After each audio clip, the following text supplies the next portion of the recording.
ఇప్పుడే జీ5 app download చేయండి. చూడండి మీ ఫేవరెట్ టీవీ షోస్ ఎప్పుడైనా ఎక్కడైనా. చూడు జున్ను, నువ్విప్పుడు మాకు అతిథివి. ఇంటికొచ్చిన అతిథికి కడుపు నింపకుండా పంపించటం పద్ధతి కాదు. నువ్వు ఆకలితో వెళ్ళిపోతే మేమందరం బాధపడతాం. ముఖ్యంగా లక్కీ బాధపడుతుంది. లక్కీ బాధపడుతుందని వాళ్ళ నాన్న కూడా బాధపడతాడు.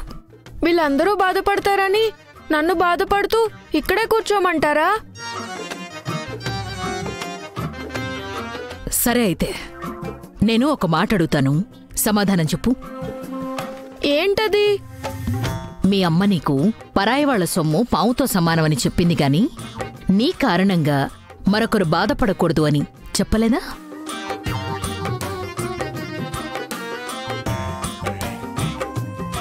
చెప్పింది.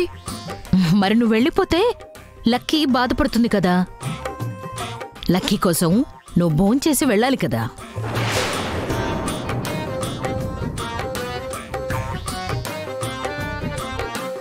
అవును, సరే అయితే నేను లక్కీ కోసం భోంచేసి వెళ్తాను. కానీ ఒక కండిషన్. ఏంటది?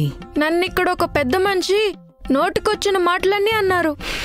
ఆయన రిక్వెస్ట్ చేస్తేనే నేను లంచ్ చేస్తాను.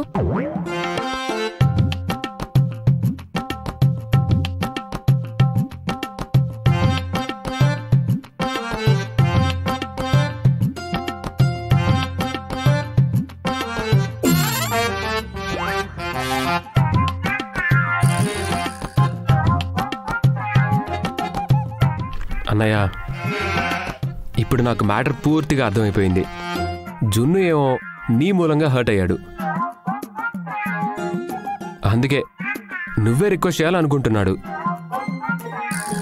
జున్ను కోపం తగ్గాలన్నా, జున్ను మూలంగా లక్కీ బాధపడకుండా ఉండాలన్నా నువ్వు జున్నుని రిక్వెస్ట్ చేయాల్సిందే.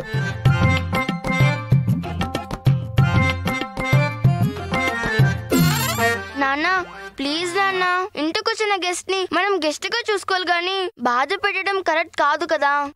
ప్లీజ్ నాన్నా, జున్నుని రిక్వెస్ట్ చేయవా?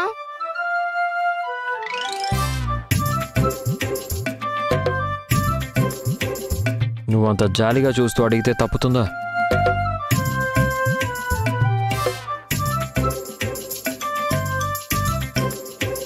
మిస్టర్ జున్ను మహాశయ,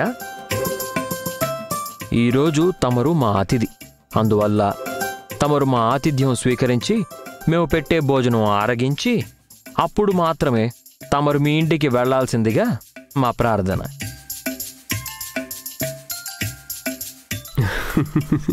అన్నయ్య, ఆ భాషలో చెప్తే వాడికేం అర్థం అవుతుంది?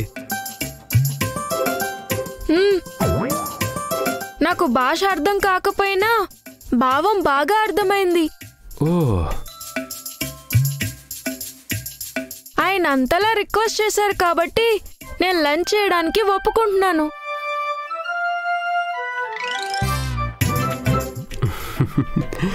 అమ్మయ్య, ఇప్పటికీ నీ కోపం పోయిందన్నమాట. పది లంచ్ చేద్దాం. వీడు మామూలుడు కాదు, 3 అడుగులే ఉన్నాడు కానీ ముప్పు తిప్పలు పెట్టే రకం. జీ5 యాప్ డౌన్లోడ్ చేసి అన్ని ఎపిసోడ్స్ పూర్తి ఉచితంగా చూడండి.